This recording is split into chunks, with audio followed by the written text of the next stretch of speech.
নমস্কার বন্ধুরা, আমি রেখা ঝটপট রান্নায় আপনাদের সবাইকে স্বাগত জানাই। আজকের রেসিপি নারকেলের মিষ্টি। খেতে কিন্তু অসাধারণ লাগে, বানানোটা একেবারেই সহজ। আশা করছি নিশ্চয়ই আপনাদের ভালো লাগবে।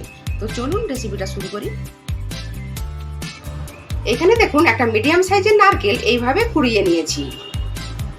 এইবার এই নারকেল কুড়োগুলো মিক্সি জারের মধ্যে দিয়ে একটা পেস্ট বানিয়ে নেব। এর মধ্যে কোনো রকম জল দেওয়ার প্রয়োজন নেই। দেখুন এইভাবে পেস্টটা বানিয়ে নিয়েছি। এবার দেখুন গ্যাসের ওভেনটা অন করে একটা কড়াই বসিয়ে দিয়েছি। কড়াইটা আমাদের হালকা গরম হয়েছে। গ্যাসের ফ্লেমটা এই সময় লোতে রাখা আছে। এর মধ্যে নারকেলগুলো দিয়ে দেব।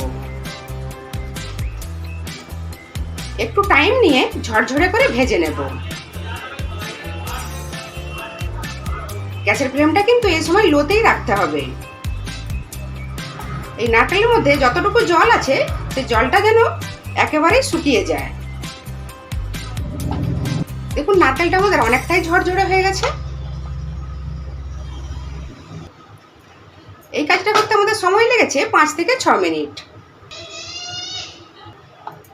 নারকেলটা কিন্তু এরকম সাদা অবস্থায় ঝরঝরে করে নিতে হবে, কোনো রকম কালার চেঞ্জ হবে না। এবার একটা প্লেটের মধ্যে নামিয়ে নেব। এবার দেখুন কড়াইটা আবার বসিয়ে দিয়েছি। এর মধ্যে দিয়ে দেব মেজারিং কাপের 1 কাপ চিনি। ওই কাপে মেপেই 4 ভাগের 1 ভাগ জল দেব। চিনিটা খুব ভালোভাবে মেল্ট করে নেব। দেখুন চিনিটা আমাদের মেল্ট হয়ে গেছে। এইবার এর মধ্যে দিয়ে দেব ওই কাপেই মেপে 1 কাপ দুধ। দুধটা আমি আগে থেকেই জাল দিয়ে রেখেছিলাম। এবার দুধটা ফুটিয়ে ঘন করে নেব। দুধটা দেখুন 5 মিনিট ফুটিয়ে নিয়েছি। এই সময় এর মধ্যে দেব 2 চামচ আমুল পাউডার। মিশিয়ে নেব আর একটু ঘন করে নেব। দেখুন আরো 5 মিনিট ফুটিয়ে নিয়েছি। দুধটা আমাদের অনেকটাই ঘন হয়ে গেছে। এই সময় এর মধ্যে নারকেল কুড়োটা দিয়ে দেব। মিশিয়ে নেব। এইভাবে নাড়তে নাড়তে আরো একটু ঘন করে নিতে হবে। দেখতে পাচ্ছেন এইভাবে নাড়তে নাড়তে অনেকটাই ঘন হয়ে গেছে। এবার কড়াই থেকে ছেড়ে আসা অবধি অপেক্ষা করব। এইবার দেখুন কড়াই থেকে ছেড়ে আসছে। এই সময় গ্যাসের ফ্লেমটা অফ করে দিলাম। এইবার এর মধ্যে দিয়ে দেব সামান্য এলাচের গুঁড়ো। মিশিয়ে নেব। এবার দেখুন একটা থালি নিয়েছি। এই থালির মধ্যে দিয়ে দিলাম সামান্য পরিমাণে ঘি। ঘিটা ব্রাশ করে নেব থালের মধ্যে। এবার এর মধ্যে নারকেলের মিশ্রণটা ঢেলে দেব।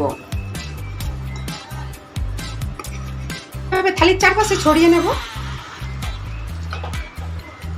এখানে দেখুন একটা প্যাচুলার নিয়েছি। এর মধ্যে সামান্য ঘি লাগিয়ে দিলাম। ওপরটা এইভাবে সমান করে নেব আর একটা চৌকো শেপ দিয়ে দেব। দেখুন একটা চৌকো শেপ দিয়ে দিলাম। হালকা ঠান্ডা হতে দেব।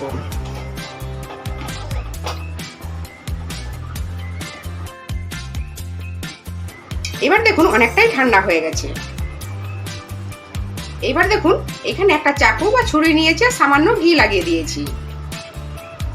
এবার এইগুলো আমি আমার পছন্দ মতো একটা শেপ দিয়ে দেব।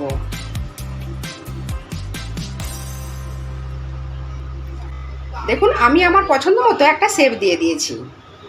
আর এখানে দেখুন কতগুলো পেস্তার টুকরো করে নিয়েছি।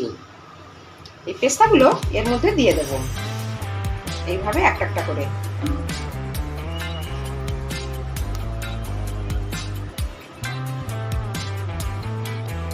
দেখুন সবগুলো এইভাবে সাজিয়ে দিয়েছি। এবারে এটা 1 ঘন্টা ফ্রিজের মধ্যে রেখে দেব। তারপর আপনাদের সার্ভ করে দেখাচ্ছি। মিষ্টিগুলো অনেকটাই জমে গেছে। এবার একটা প্লেটের মধ্যে তুলে নেব।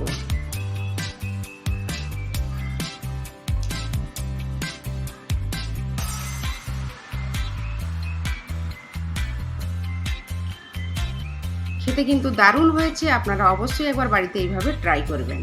আজকের এই মিষ্টির রেসিপি আপনাদের কেমন লাগলো? নিশ্চয়ই ভালো লেগেছে। ভালো লাগলে প্লিজ একটা লাইক দিয়ে চ্যানেলটা সাবস্ক্রাইব করার অনুরোধ রইল। আজ তাহলে এই পর্যন্ত থাক। আবার হাজির হয়ে যাব নতুন কোনো রেসিপি নিয়ে। সবাই খুব ভালো থাকবেন, সুস্থ থাকবেন, সাবধানে থাকবেন।